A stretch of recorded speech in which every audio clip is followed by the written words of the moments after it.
Hey everyone, it's me. How are you? It's good to have you here listening or watching The Mei Lee Show. I know it's been a while since I've put out an episode, and I had told you that I was taking a little bit of a break, and it had to do with just mental health, feeling exhausted, feeling pretty depleted at the time. And, just given obviously the last 2+ years of everything.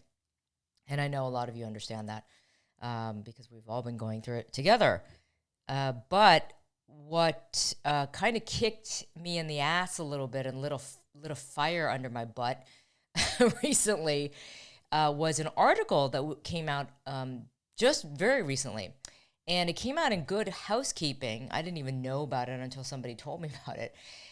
And this article is called "The 15 Best Podcasts from AAPI Creators to Add to Your List."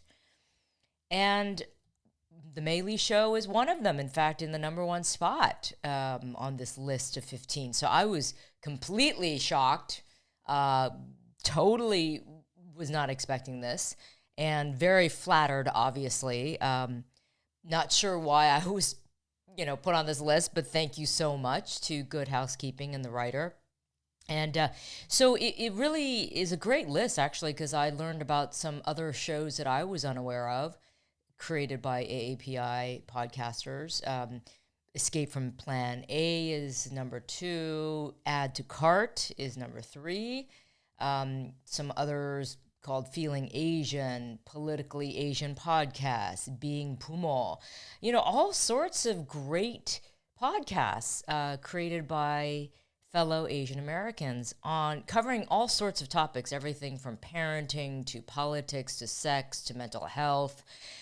So it's so great to see this. And thank you so much for the recognition. We're all doing the work. We're all doing what we can to elevate our voices and our representation and subjects that we care about, that many people care about, right? Regardless of Asianness or not. Anyway, so that's why I decided, okay, maybe this is a hint that I should start doing some more episodes.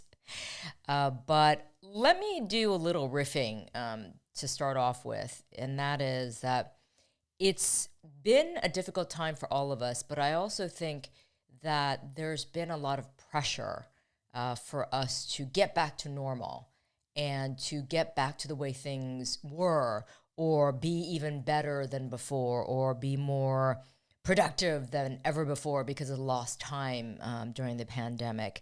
And so I'm seeing people get out there, obviously socializing, working, trying to produce and projecting these images. And of course, social media is the way in which a lot of us, get our stories out there, share news, share photos, things like that. I will admit, there's a part of me that was dramatically impacted by the events of the last 2+ years. One of the biggest, really, besides all the anti-Asian hate, clearly, is the isolation to a certain extent, because we were forced into isolation, and then we kind of got used to it, and at least I did. And I do find myself being more self-isolated. And what I mean by that, I'm choosing to be that way. It takes a lot more effort for me to get out there and make the effort to socialize and interact. And I was like, man, you got to be careful with this, because you could seriously just turn into a total hermit and be okay with that. I don't know about you guys. Maybe you feel the same way. I don't know. But I have been sharing this with friends and just kind of seeing how other people are feeling. And it seems like it's more common than maybe we think. And that obviously can lead to loneliness and the feeling of, no connection. And so it's that dichotomy again of projecting a certain image that's not completely full on social media because you want everyone to think you're doing great and look at my life and it's so wonderful, and a lot of self-promotion going on and marketing, and I saw this term just recently called social peacocking. I actually had never heard that before. Fascinating. Social peacocking, like a peacock, right? Putting out the feathers and showing off. There's something that to be said for that sometimes, right? It's okay. We all do it. Look, I just started off the show talking about this article that came out about the podcast, but there's also a level where it gets to be too much and people start really overdoing it, and therefore it becomes so destructive to others, and it adds to the feeling of depression and loneliness and isolation and being without and feeling left out. Even I feel that way. And even at my age. And I just celebrated a birthday recently. And, when you go through a birthday, especially as you get older, you do a lot of self-reflection in terms of where am I? What is my life meant? What is my life purpose? And there were moments when I was thinking, man, May, you kind of aren't doing what you're hoping to do. Did that come out right? Yeah, I guess so. I mean, sometimes I do feel like I am, what do you call it? Imposter syndrome. That's the term I was trying to think of. Imposter syndrome. That's when you feel like what you're doing is not real, or you're being a phony and you're an imposter in the role that you're playing.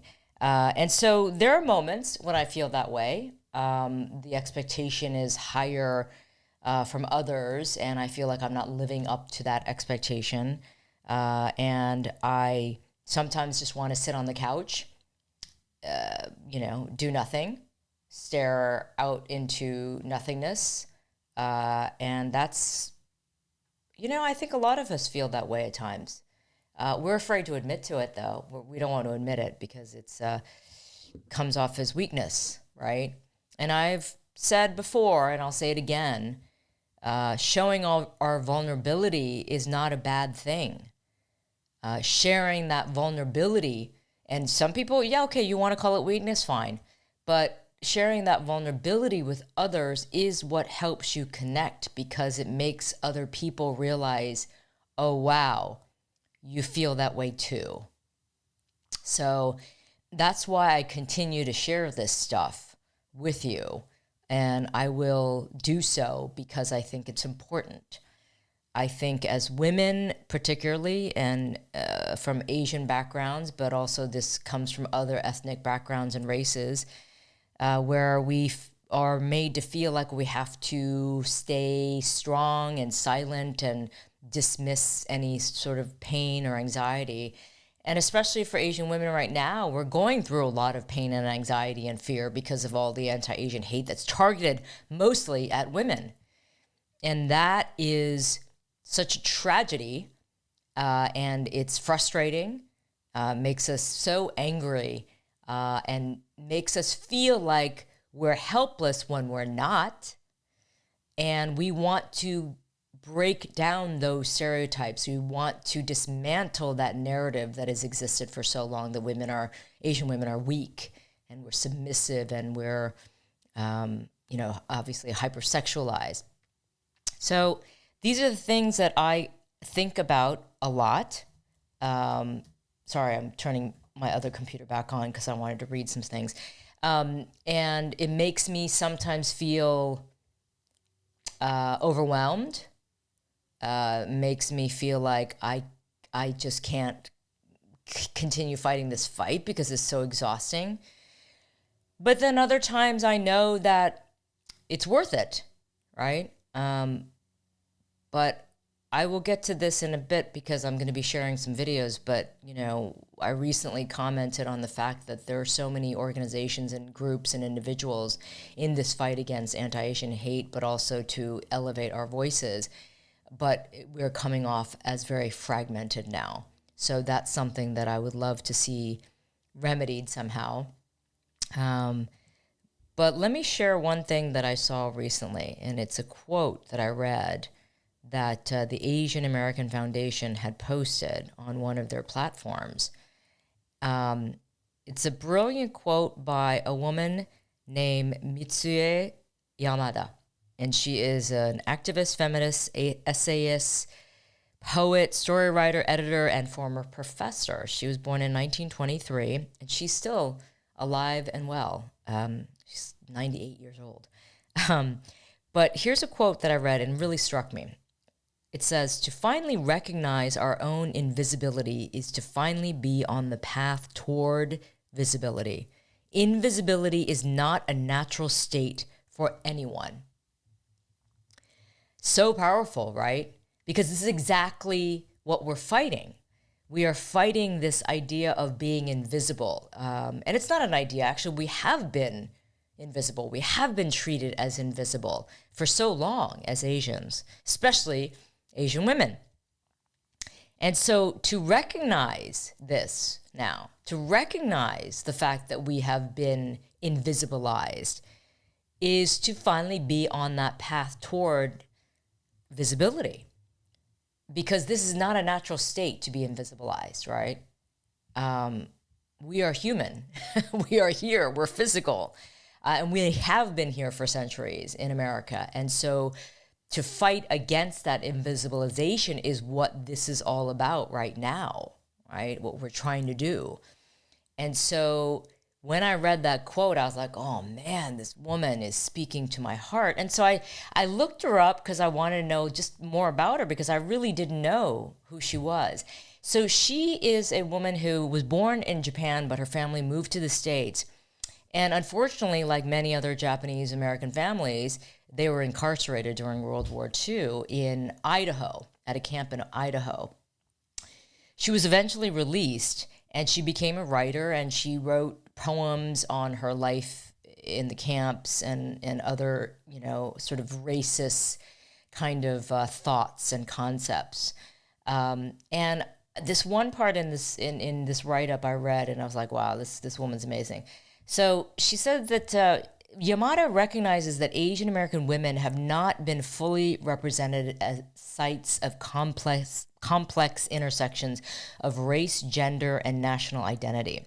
Yamada once said, "Asian Pacific women need to affirm our culture while working within to change it." So she's always encouraged Asian American women to speak out and defy the cultural codes that encourage Asian American women to be silent. So here's a woman, born in 1923, but clearly became very aware of the treatment of Asian American women and the silence that was thrust on us and that we had to swallow and accept for so long. But so no wonder she would, say something so brilliant about invisibility. So I want to continue this work, particularly since I really do think that Asian American women, AAPI women, are really suffering in many ways. Without a doubt, we've been targeted.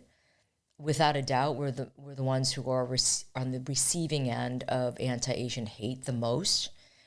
And without a doubt, so many of us are living with heightened anxiety and fear.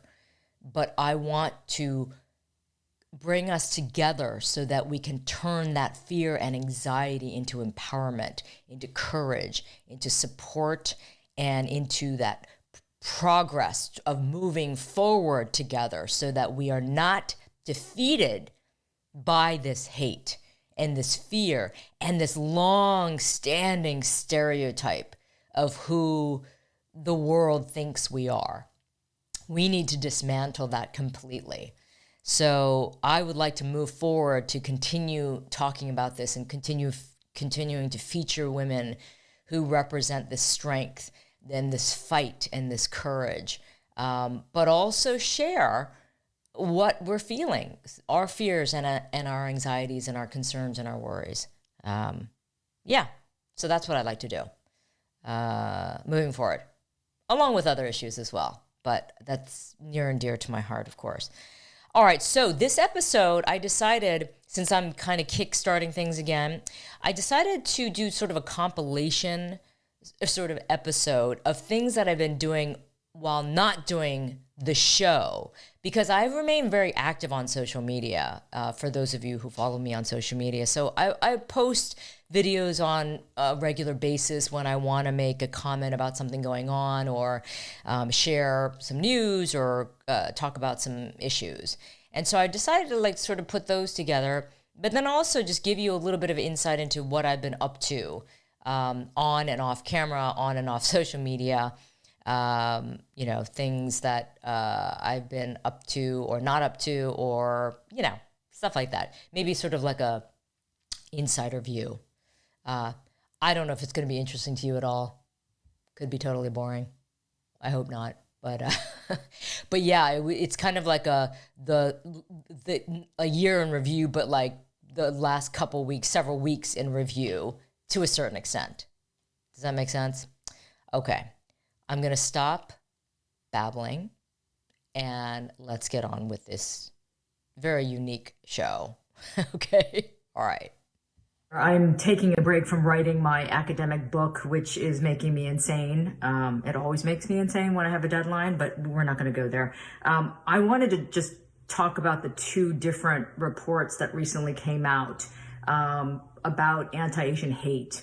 And the data is staggering. One of the reports done by Stop AAPI Hate found, among other things, that there have been almost 11,000 reported hate incidents against Asian Americans. 11,000 in just the past year. So it's not getting better, it's getting worse, okay? We all knew that, at least within the Asian community, but others, please pay attention, it's getting worse. And a lot of these incidents, most of them against women. And we see that all the time in the news, right? So many Asian women are being attacked out of the blue. And then another report that was done by the National Asian Pacific American Women's Forum, the Asian American Foundation, and the Korean, I want to get this right, the Korean American Community Foundation. They put together this report that just came out as well. And this report was stunning as well. It was specifically about Asian American women and what they've been going through, what we've been going through, actually.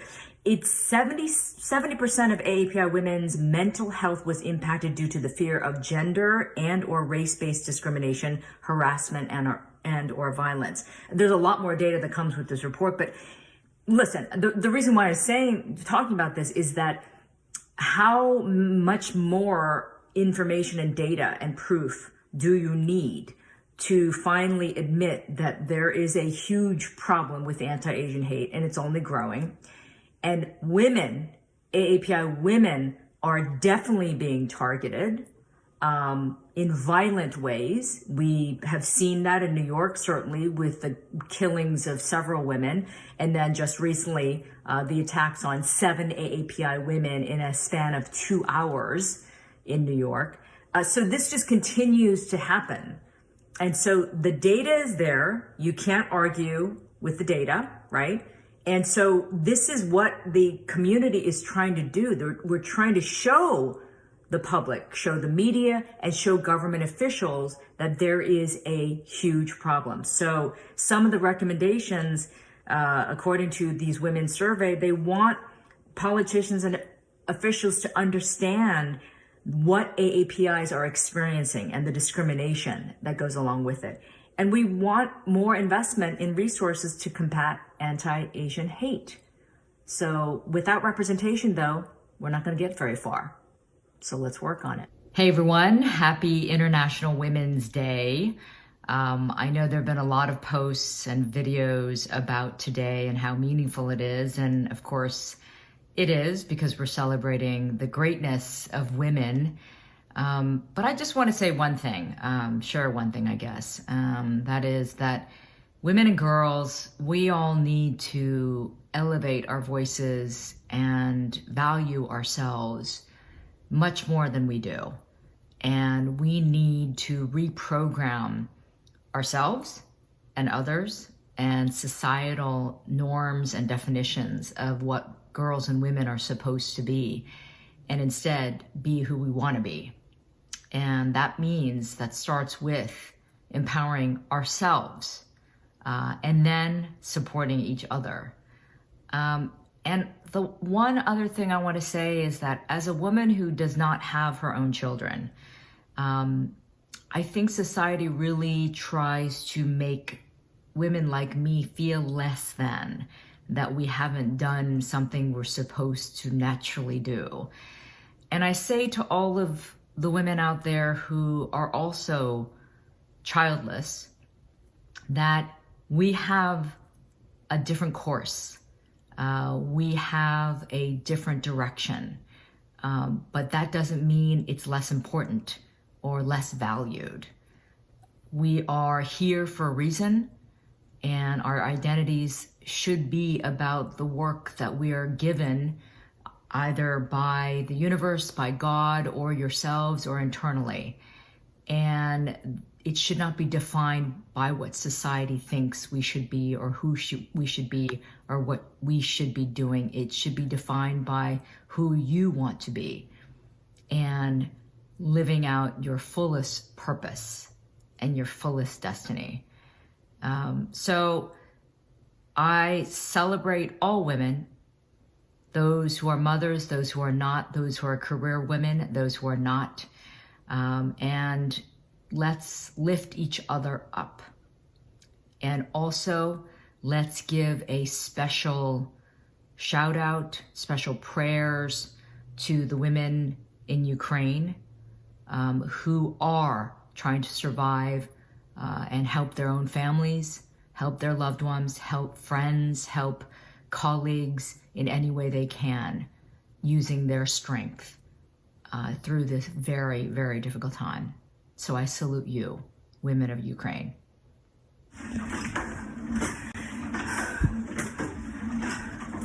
Who likes working out? Simu, I'm with you. I don't like working out. I don't go to the gym because I don't belong to the gym. I hate the gym.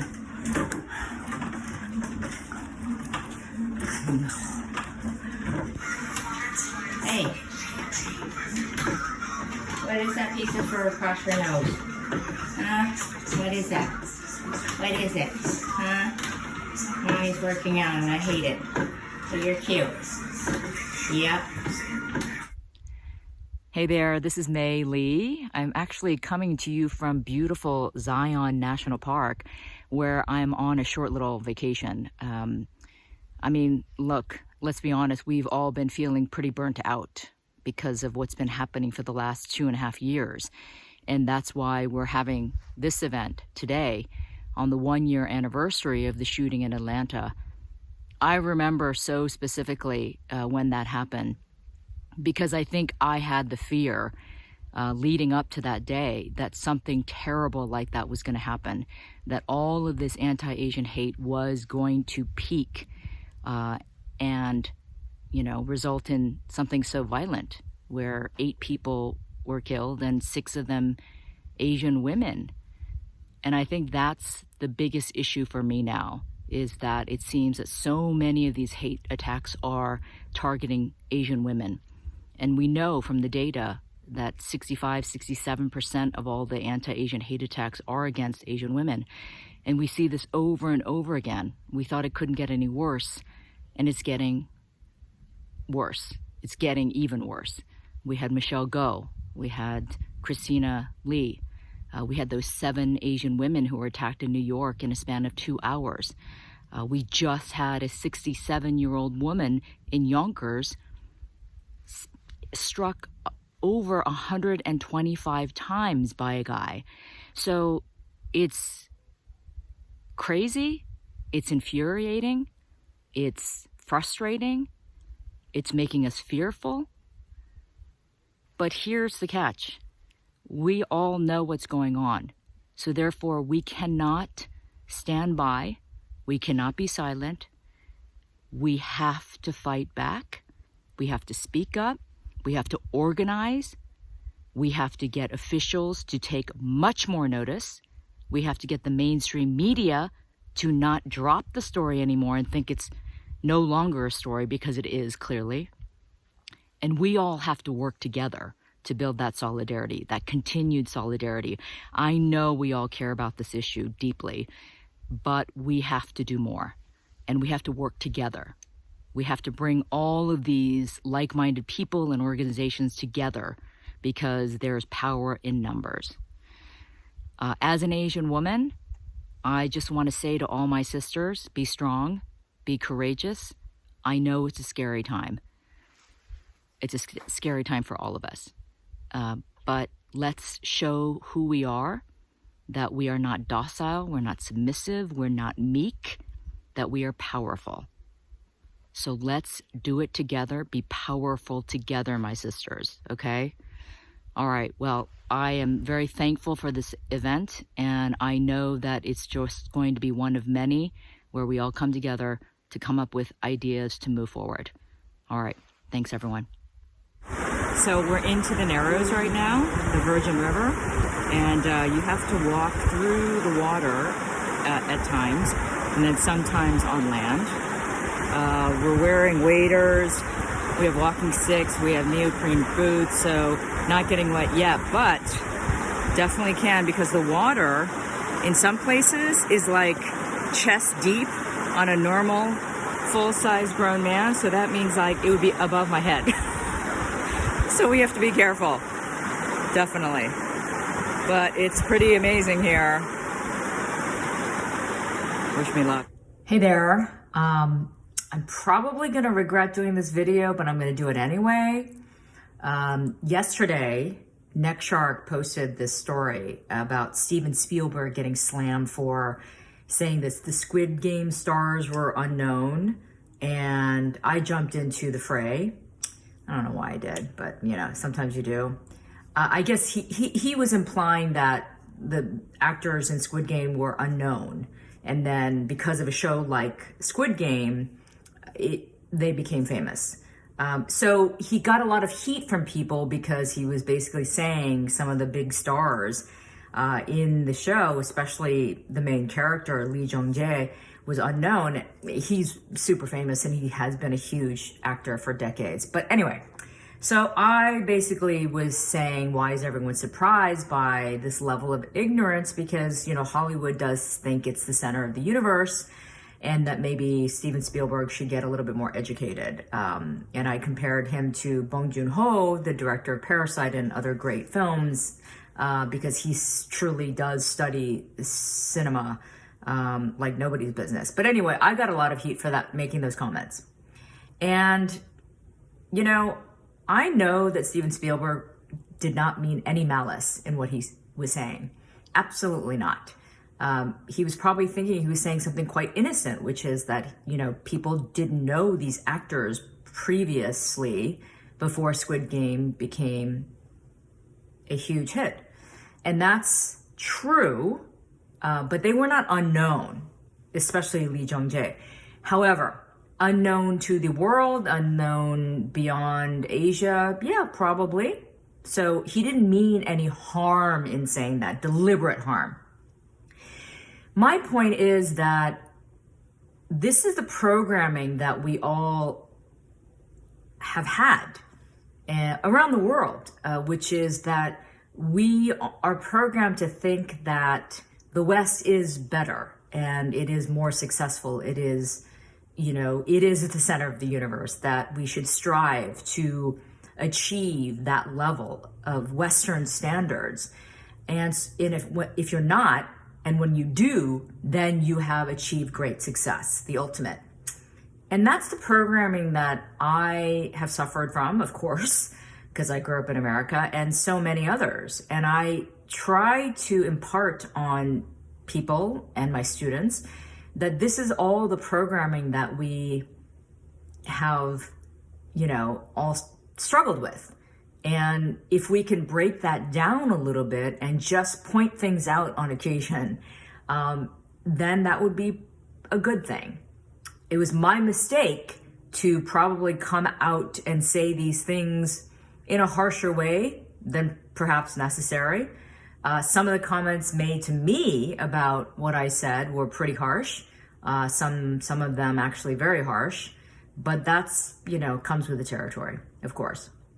Anyway, so Steven Spielberg, I know you meant no malice, and this was coming from probably an innocent position. But just know that, sometimes the world is greater and bigger, and there are so many talented people out there who have had a stellar career thus far, who are known and beloved by many. All right. Okay, that's it. Bye. I'm sure I'm going to get a lot of heat for this one too. See ya. I just got a shredder. It's super fun.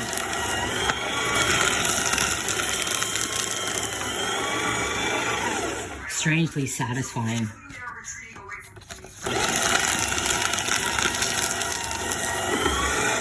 Hey everyone, thank you so much for your well wishes. I'm still recovering. My voice sounds even lower than normal because of whatever it is this bug is. Not COVID. I took 3 COVID tests and they're all negative. But I had to do this video because I read 2 different reports that have to do with Asian elderly. And they're so disturbing, these findings, that it's just heartbreaking. One was done by the American Board of Family Medicine, and it found that out of the 8,200 people that they surveyed, 65 years or older, only 54% of Asian American older adults said that they were satisfied with their lives. That's versus 80% of other respondents outside of the Asian community. And then 56% that said that they usually or always receive some sort of social or emotional support. And that's also compared to 80% from other groups who say they usually receive some sort of emotional or social support. And one of the quotes from the researchers said, "My fear is that many more seniors are suffering in silence. They think they can manage on their own and will do as much as they can rather than seek help." So they're just suffering in silence. And then another survey that was done by the Asian American Federation's Senior Working Group survey, it found that 30% of Asian elders live alone and 37% have no daily contact with family, friends, or neighbors. And then it also found that 37% of Asian households did not have enough to eat during the pandemic. And so here's another quote by one of the surveyors. "Our seniors have been so traumatized by COVID and anti-Asian prejudice to the point where some are unable to leave their homes to get food. Our survey revealed that food assistance is the second highest priority for community-based organizations, due largely to the daily and reoccurring urgency of our seniors' basic needs." And lastly, even with all the hate and the violence and the fear, more than 80% of Asian seniors said they want to go back to their community centers. They are in desperate need for that social contact and interaction that they got from community centers that have been shut down. What can I say? We should all be horrified. We should all be embarrassed in many ways that this is what's happening to our seniors. And this is how they're feeling alone and isolated. These are people who worked all their lives, who probably went through horror themselves, whether that was persecution or violence or war, famine, to get here for a better life. And they, I'm sure, provided for their families, and yet now they're alone and they're isolated and they're living in fear. They're afraid to get attacked, of being attacked, because it keeps on happening, right? We keep on hearing about elderly being pushed and robbed and stabbed and abused. And yet we're leaving them alone, thinking that they're okay. I don't know. God, when I read these reports, I felt such incredible guilt. I have an 85-year-old mother who I call every day, but I don't see her every day. I know she's alone. She lost her husband 10 years ago, my dad, and I think about her being alone. I think about her isolation. I think about the fear that she's probably living with. This is criminal, what's happening to our elderly. And we should all, I was about to say we should all feel bad. You know what? Actually, we should feel bad. So let's all try to do something, at least one thing.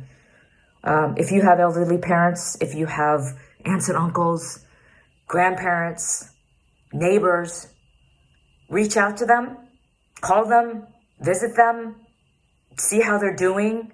We have to take care of them much better than we have been, because these reports clearly show that we haven't been doing enough.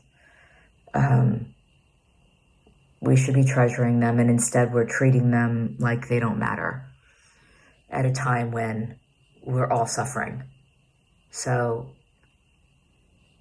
call your parents, call your grandparents, check on your neighbor. I mean it. Do it, please. Hey there, it's me. I am once again in the middle of trying to meet a deadline for my book. I've been sick for over a week, so I actually had to push my deadline back a few days, which is very unlike me. I don't ever like missing deadlines, but I was sick, so it was a legitimate excuse. Anyway, see, I'm writing. But I'm taking a little bit of a break to talk about something just for a minute or two. In just the last week, I have had conversations with 4 different people who are trying to organize or have already organized in some capacity for the AAPI community. And, we've all been inspired and motivated because of the events of the last 2+ years. But every conversation I've had with each of these people or groups, we have hit on the same topic.